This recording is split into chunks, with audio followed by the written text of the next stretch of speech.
Sir, ഈ മലയാളികൾക്ക് എവിടെ പോയാലും ഒരു പ്രത്യേക ശ്രദ്ധ ആകർഷിക്കുന്ന സ്വഭാവമുണ്ട്. വളരെ പണ്ട് തൊട്ടേ മലയാളി കാൽ വയ്ക്കുന്ന മേഖലകളെല്ലാം മലയാളി കീഴടക്കും എന്നൊരു ചൊല്ലുണ്ട്. പക്ഷേ ഇപ്പോഴിതാ നമ്മുടെ നാടിന് വലിയ അപമാനമുണ്ടാക്കുന്ന, നാണക്കേടുണ്ടാക്കുന്ന കാര്യങ്ങളാണ് മലയാളികൾ ചെയ്തുകൊണ്ടിരിക്കുന്നത്. ക്യൂസാറ്റിലെ പൂർവ്വ വിദ്യാർത്ഥികൾ UAE-യിൽ നടന്ന ഒരു പരിപാടിയിൽ ചെയ്തു കൂട്ടിയത് അതാണ്. സാറിന് എന്ത് തോന്നുന്നു? ആ അഫ്രീദി പാക് ക്രിക്കറ്റർ അഫ്രീദിയെ ക്ഷണിച്ചു കൊണ്ടുവന്ന് ചെണ്ടമേളത്തോടു കൂടി സ്വീകരിച്ചു കൊണ്ടുവന്ന് പരിപാടി വേദി കൊടുത്തത് എന്താണ് സാറിന് ഇക്കാര്യത്തിൽ എന്താണ് തോന്നുന്നത്? മലയാളികളിൽ ചിലർക്കെങ്കിലുമുള്ള ചില ജനിതക ഗുണങ്ങളുണ്ട്. അതിലൊന്ന് ഈ വീരാരാധനയാണ്. അതുകൊണ്ട് ഈ ഒരു സെലിബ്രിറ്റിയെ കാണുമ്പോൾ ചാടി വീഴുന്ന, നമ്മൾ പലപ്പോഴും തമിഴ്നാട്ടുകാരെ കുറിച്ച് പറയുന്ന അവിടുത്തെ സിനിമാ താരങ്ങളൊക്കെ വലിയ ഹീറോസാണ്. നാട്ടിലിറങ്ങിയാൽ മലയാളി അങ്ങനെയൊന്നും അല്ല, പൊതുവെ മലയാളി അങ്ങനെയല്ല. പക്ഷേ ചില സമയത്തൊക്കെ നിലവിട്ട് പെരുമാറിപ്പോകും. അത് ക്രിക്കറ്റ് താരങ്ങൾ, സിനിമാ താരങ്ങൾ, വലിയ വലിയ വലിയ വലിയ സെലിബ്രിറ്റീസ്.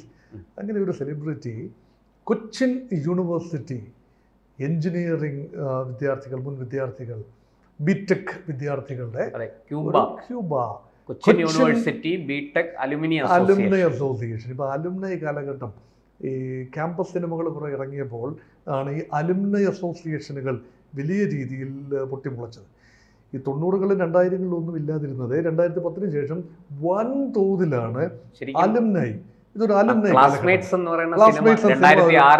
2006 സിനിമ മുതലാണ് അത് വലിയ വ്യാപകമായത്. നല്ല കാര്യമാണ്, അത് നമുക്കതിനെ നിഷേധിച്ചിട്ട് കാര്യം, നല്ല കാര്യമാണ്. പഴയ ബന്ധങ്ങളൊക്കെ ഒരു തട്ടിക്കൂട്ടിയെടുക്കുക, വാട്സപ്പ് കമ്മ്യൂണിറ്റീസ് സജീവമായി ഗ്രൂപ്പുകൾ. അതിലൊന്നാണ് അത് രജിസ്റ്റേർഡ് ആണോ സൗദി, അതായത് UAE-യിലെ ദുബായിലെ നിയമങ്ങളനുസരിച്ച് രജിസ്റ്റേർഡ് സംഘടനകൾക്ക് മാത്രമേ പ്രവർത്തിക്കാനാവൂ. ചിലപ്പോൾ അവിടെ രജിസ്റ്റർ ചെയ്തിട്ടുണ്ടാവാം. അക്യൂബ CUBAA alumni association. പക്ഷേ കൊച്ചിൻ യൂണിവേഴ്സിറ്റി പറയുന്നത് ഞങ്ങൾക്കതുമായിട്ട് ഒരു ബന്ധവുമില്ല. അങ്ങനെ ഒരു തട്ടിക്കൂട്ട് സംഘടന അവര് ഹോള് ബുക്ക് ചെയ്തത് Pakistan association of Dubai, PAD എന്ന് പറയും, PAD, പാഡിന്റെ ഹോളാണ്. അപ്പം ലാഭത്തിന് കിട്ടിയാൽ, ഓസിന് കിട്ടിയാൽ ആസിഡ് പഠിക്കുന്ന കാലമാണ്. മലയാളിക്ക് പ്രത്യേകിച്ച് മലയാളിയെ കുറിച്ചൊരു ആക്ഷേപമുണ്ട്. അവർ നേരത്തെ ബുക്ക് ചെയ്തു. അതിനുശേഷമാണ് പഹൽഗാം സംഭവം നടക്കുന്നതും അതിനെതിരെയുള്ള നമ്മുടെ ഓപ്പറേഷൻ സിന്ദൂർ നടക്കുന്നതും ഒക്കെ അതിനുശേഷമാണ്. അപ്പോഴെങ്കിലും പാകിസ്ഥാൻ ബന്ധമുള്ള പാകിസ്ഥാൻ അസോസിയേഷന്റെ ഹോള് വേണമെങ്കിൽ ഞങ്ങൾക്ക് വേണ്ട, രാജ്യസ്നേഹമുള്ളവരാണ്, ഒഴിവാക്കാമായിരുന്നു. അത് ചെയ്തില്ല. ആ ഹോളിൽ പരിപാടി നടത്തിയെന്ന് മാത്രമല്ല, മധുരസ്മരണകൾ, കാലടികളിലെ കാൽവെപ്പുകൾ, ചുവടുകൾ, നൃത്ത ചുവടുകൾ, ഡാൻസ് കോമ്പറ്റീഷൻ, കൾച്ചറൽ ഇവന്റ്സ്, നല്ലതാണ്. ഇന്റർ കൊളീജിയേറ്റ് ഇവന്റ്സ് എന്നൊക്കെയാണ് അവർ പറയുന്നത്. അതൊക്കെ നല്ല കാര്യം. പക്ഷേ തൊട്ടപ്പുറത്ത് നടക്കുന്ന ഒരു പരിപാടിയിൽ വന്ന ഉമർ ഗുൽ എന്ന പാകിസ്ഥാൻ പേസ് ബൗളർ, മുൻ ക്രിക്കറ്റർ, ഷാഹിദ് അഫ്രീദി എന്ന പാകിസ്ഥാൻ ക്രിക്കറ്റർ, അല്ലേ? അഫ്രീദി ഒരു ഗോത്രമാണ്, നോർത്ത് വെസ്റ്റ് ഫ്രോണ്ടിയർ പ്രോവിൻസിലെ ഒരു ഗോത്രമാണ്. അഫ്രീദി എന്ന് പറയുന്ന ആള് വലിയ ക്രിക്കറ്ററാണ്.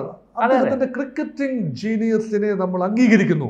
പക്ഷെ അദ്ദേഹം ഇന്ത്യ വിരുദ്ധമായ ഒരു പിടി പ്രസ്താവനകൾ സമീപകാലത്ത് നടത്തിയത് ഈ ടെക്നോക്രാറ്റുകൾക്ക് കണ്ടില്ല, കേട്ടില്ല, അറിഞ്ഞില്ല, ഞങ്ങളൊന്നും അറിഞ്ഞില്ല. ഇത് പറയാനാകുമോ? വിവരവും വിദ്യാഭ്യാസവുമുള്ള ആളുകളാണ് അവര്, അല്ലേ? അതെ. കൊച്ചിൻ യൂണിവേഴ്സിറ്റിയുടെ മുൻ വിദ്യാർത്ഥികൾ എന്ന് പറയുന്ന വിവരമില്ലാത്ത ആളുകളാണോ?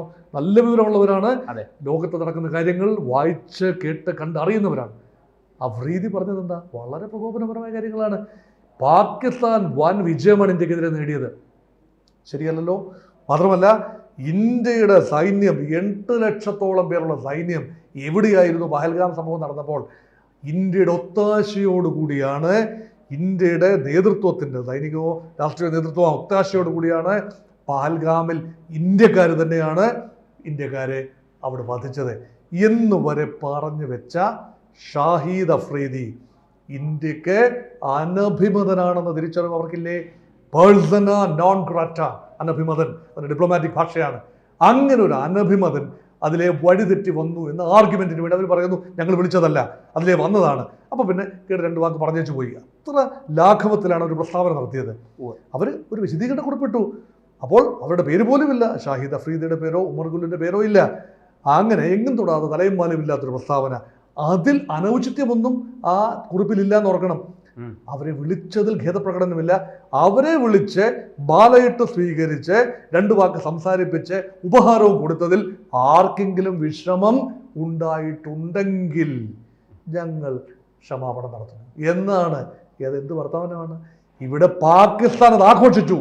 ഇന്ത്യ വിരുദ്ധത എന്ന് പറയുന്നത് പാകിസ്ഥാൻ DNA ആണല്ലോ.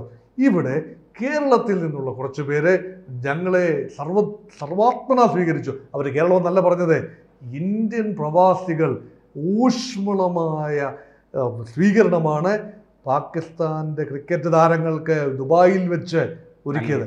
അപ്പം ഇന്ത്യൻ ജനതയ്ക്കൊന്നും പാകിസ്ഥാൻ വിരോധമൊന്നുമില്ല. അവർ പാകിസ്ഥാൻ നയങ്ങളെ അംഗീകരിക്കുന്നു. ഇവിടെ പിന്നെ ഇന്ത്യൻ ഗവൺമെൻറ്റിനും കുറച്ച് കുൽസിത ചിന്തകർക്കുമാണ് പാകിസ്ഥാൻ വിരോധം എന്നവർ സമർത്ഥമായി ലോകത്തോട് പറയുകയാണ്. അപ്പം അതിന് മലയാളികൾ തന്നെ അതിന് കാരണം. സാർ, അതുകൊണ്ട് തന്നെ ഉയരുന്നൊരു സംശയം ഇതിൻ്റെ പുറകിലൊരു വലിയ ഗൂഢാലോചന ഉണ്ടോ എന്നാണ്. കാരണം ഈ പാക് അസോസിയേഷൻ ഹാൾ എന്ന് പറയുന്നത് പാക് ഹൈക്കമ്മീഷൻ്റെ, ദുബായിലെ പാക് ഹൈക്കമ്മീഷൻ്റെ കീഴിൽ പ്രവർത്തിക്കുന്ന ഒരു സ്ഥാപനമാണ്. അപ്പോൾ അവിടെ വെച്ചത് നടക്കുക, ഇതിന് പാക് ISI, പാക് ചാരസംഘടനയായ ISIയുടെ ഒരു മനസ്സറിവും പിന്തുണയും ഇതിനുണ്ടെന്ന് കേൾക്കുന്നു. എന്താണ് സാർ? അപ്പോൾ അങ്ങനെയാണെങ്കിൽ ഇതിൻ്റെ പുറകിലൊരു വലിയ ഗൂഢാലോചന സംശയിക്കേണ്ടതല്ലേ? പലപ്പോഴും വൈറസുകൾ പ്ലാന്റ് ചെയ്യപ്പെടും, നമ്മൾ അറിയുന്നില്ല. അത് ഈ ടെക്നോ ഫീൽഡിലാണെങ്കിലും ശരി, ശരീരത്തിൽ പ്ലാന്റ് ചെയ്യപ്പെടുന്ന അല്ലെങ്കിൽ കയറിപ്പറ്റുന്ന വൈറസുകളാണെങ്കിലും അത് പലപ്പോഴും ഇത് വൈറസ് ആണെന്ന് അറിയാതെ തന്നെ ഈ വൈറസുകൾ ചിലപ്പോൾ പ്രവർത്തിക്കാറുണ്ട്. അതുപോലെയുള്ള വൈറസുകളാണോ ഈ സംഘടന? ഇതിലെ 1-2 പേർ അവരുടെ പ്രത്യേക താല്പര്യം. ഇവരിപ്പോൾ അഫ്രീദിയോട് പോയി കൈകൊട്ടി വിളിക്കുകയാണ്, പക്ഷെ അഫ്രീദി ഒന്ന് വന്ന് ഞങ്ങളുടെ വേദിയിൽ ഒന്ന് സംസാരിച്ചിട്ട് അങ്ങ് പോയാട്ടെ, സന്തോഷം എന്ന് പറയുന്ന രീതിയിൽ ലാഘവത്തിൽ അങ്ങനെ ഒരാൾ ചെയ്യുമോ? ആരെങ്കിലും ചെയ്യുമോ? ക്ഷണിക്കപ്പെടാതെ വരാൻ പറ്റുമോ? അവരെ ക്ഷണിച്ചതാണ്. ഈ അഫ്രീദി വരുന്നു എന്ന് മുൻകൂട്ടി അറിഞ്ഞ് ആ സമയത്ത് സിങ്ക്രണൈസ് ചെയ്ത് ക്ഷണിച്ചതാണെന്ന് പ്രഥമദൃഷ്ടിയെ നമുക്ക് അറിയാം. ആകസ്മികം സംഭവിച്ചതല്ല. ഇങ്ങനെ ക്ഷണിച്ചിട്ടില്ലെങ്കിൽ വന്നു ഹലോ എന്നൊക്കെ പറഞ്ഞ് അവിടെ സദസ്സിലൊന്ന് ഇരുത്താം. അത് മാത്രമല്ലേ പറ്റൂ, വേദിയിൽ വിളിക്കുകയും ഉപഹാരം, പെട്ടെന്നൊരു ഉപഹാരം ഉണ്ടാകുമോ? ഒരു ഉപഹാരം കൊടുക്കുകയും മൈക്ക് കൈമാറുകയും ഇന്ത്യയുടെ ഫുഡ്, അല്ലെ പ്രത്യേകിച്ച് കേരളത്തിലെ ഫുഡ് ഐറ്റംസ് ഒക്കെ എനിക്ക് വലിയ ഇഷ്ടമാണ്, കേരളീയരെ വലിയ സ്നേഹമാണ്. ഈ വാക്കുകളൊക്കെ ഇന്ത്യ വിരുദ്ധത പറഞ്ഞു നടക്കുന്ന ആളാണ് പറയുന്നതെന്ന് ഓർക്കണം. അപ്പോൾ ഇവിടെ ലെഫ്റ്റ് റാഡിക്കലുകൾ ഇതിനകത്ത് നുഴഞ്ഞു കയറിയിട്ടുണ്ട്. പ്രധാനമന്ത്രിയുടെ കഴിഞ്ഞ ദിവസത്തെ പ്രസ്താവന വളരെ പ്രധാനപ്പെട്ടതാണ്. റാഡിക്കൽ ഇസ്ലാം മാത്രമല്ല, ലെഫ്റ്റ് റാഡിക്കലിസവും ഭീകരതയുടെ ചട്ടകങ്ങളാണ്. അത് ഞങ്ങൾ ഒരുപോലെ എതിർക്കും. പ്രധാനമന്ത്രി നരേന്ദ്രമോദിയുടെ പ്രസ്താവനയാണ്. അമിത്ഷായും അതേ ലൈനിൽ തന്നെയാണ് പറയുന്നത്. അപ്പോൾ ഇതിനകത്തൊരു ലെഫ്റ്റ് റാഡിക്കൽ ഇൻട്രസ്റ്റ് ആണ് ക്യൂബ. കമ്മ്യൂണിസ്റ്റ് രാജ്യമായിരുന്ന ക്യൂബ, ഫിഡൽ കാസ്ട്രോയുടെ, റൗൾ കാസ്ട്രോയുടെ ക്യൂബ ഇല്ലേ? ക്യൂബ പെട്ടെന്ന് മലയാളിക്ക് ഒരു ആവേശമാണ്. ചെഗുവര എന്നും ക്യൂബ എന്നും ഒക്കെ പറയുന്നതൊക്കെ ലാറ്റിൻ അമേരിക്ക, സെൻട്രൽ അമേരിക്ക ആ റീജിയൻ വലിയ അമേരിക്ക വിരുദ്ധതയുടെ കേന്ദ്രമാണ്. പാശ്ചാത്യ വിരുദ്ധതയുടെ, കമ്പോളവൽക്കരണ സംവിധാനത്തിൻ്റെ വിരുദ്ധതയുടെ, കമ്മ്യൂണിസ്റ്റ് ആശയങ്ങളുടെ വലിയ വിളനിലം. അതുകൊണ്ട് ക്യൂബ CUBA ഒരു A കൂടെ അസോസിയേഷൻ എന്നും കൂടെ പറയാം. അങ്ങനെ ഒരു സംഘടനയിൽ മുൻകാല SFIക്കാർ, മുൻകാല DYFIക്കാർ അല്ലെങ്കിൽ മുൻകാല ടെക്നോക്രാറ്റുകൾ അവരുടെ മനസ്സിൻ്റെ ജനിതക ഘടന അല്ലെങ്കിൽ മനസ്സിൻ്റെ ഘടന വിദേശ രാജ്യത്തേക്കും മാറിയോ? ഒരു ക്യൂബ മുകുന്ദനാണോ അവിടെ പ്രവർത്തിച്ചത്? ആ ഒരു മൈൻഡ് സെറ്റാണോ അവിടെ പ്രവർത്തിച്ചത്? അതോടൊപ്പം തന്നെ ഇസ്ലാമിസ്റ്റ് താല്പര്യങ്ങളും കൂടെ കൺവേർട്ട് ചെയ്യുമ്പോൾ പാകിസ്ഥാനെ വെള്ളപൂശാൻ അദൃശ്യമായി ഇവർ മനഃപൂർവ്വം അങ്ങനെ ചിന്തിച്ചു, അങ്ങനെ കരുതിയെന്ന് എനിക്ക് പറയാനാവില്ല. പക്ഷെ അവരുടെ പ്രവൃത്തി ഇന്ത്യ വിരുദ്ധമാകും, പാക് അനുകൂലമാകും, പാകിസ്ഥാൻ മുതലെടുപ്പ് നടത്തും എന്നറിയാനുള്ള സാമാന്യ ബോധം ഇവർക്കില്ലേ? ഇതാണ് ചോദ്യം. ആ ചോദ്യമാണ് ഉയരുന്നത്. എന്തായാലും ഇത് സംബന്ധിച്ചിപ്പോൾ വലിയ ഗൗരവത്തിൽ ABVP പ്രധാനമന്ത്രിക്കും ആഭ്യന്തരമന്ത്രിക്കും ഒരു പരാതി കൊടുത്തിട്ടുണ്ട്. അതുകൂടെ ഒന്ന് പറഞ്ഞ് അവസാനിപ്പിക്കാം. ഇവരുടെ പാസ്പോർട്ട് റദ്ദാക്കണമെന്നാണ് ആ പരാതിയിൽ ആവശ്യപ്പെട്ടിരിക്കുന്നത്. എന്താണ് അങ്ങേക്ക് പറയാനുള്ളത്? നയതന്ത്ര രംഗത്ത് ഇവിടെ ഇതിനകത്ത് ചില നിയമവശങ്ങളുണ്ട്. അപ്പോൾ ഇന്ത്യൻ പൗരന്മാരാണ്. അമേരിക്കയിൽ പോകുന്ന പലരും അവിടെ പൗരത്വം സ്വീകരിച്ച്, Canada, America, Australia, New Zealand, European രാജ്യങ്ങൾ പൗരത്വം സ്വീകരിച്ച് അവിടെ തന്നെ സിറ്റിസൺസ് ആകും. അപ്പം these citizens have the rights. ആ രാജ്യത്തിന് റൈറ്റ്സ് ഉണ്ട്. പക്ഷേ UAEയിൽ ചെല്ലുന്ന ആർക്കും പൗരത്വം ലഭിക്കില്ല. ദുബായ് UAEയുടെ ഭാഗമാണ്. അവിടെ ഇന്ത്യൻ പ്രവാസികളാണ്, ഇന്ത്യൻ പൗരന്മാരാണ്. അപ്പോൾ ഇന്ത്യയുടെ ദേശീയ താല്പര്യം വിദേശത്ത് പോലും സംരക്ഷിക്കാൻ പ്രതിജ്ഞാബദ്ധരാണവർ. അപ്പോൾ പാസ്പോർട്ട് റദ്ദാക്കുന്നതിന് ചില നടപടിക്രമങ്ങളുണ്ട്.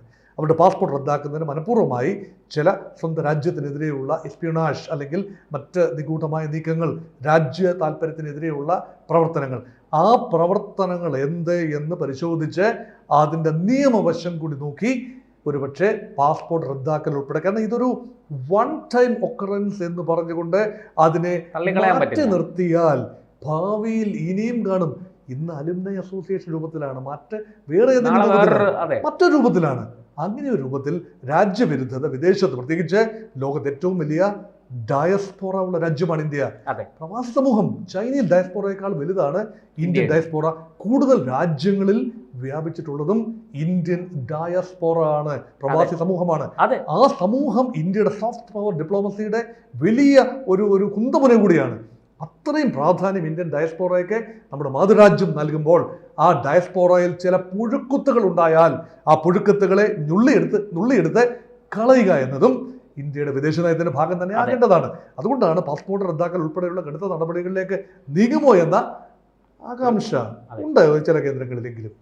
കൂടുതൽ വാർത്തകളും വിശേഷങ്ങളും നിങ്ങളിലേക്ക് എത്താൻ ABC മലയാളം സബ്സ്ക്രൈബ് ചെയ്യുക, ബെൽ ബട്ടണും അമർത്തുക.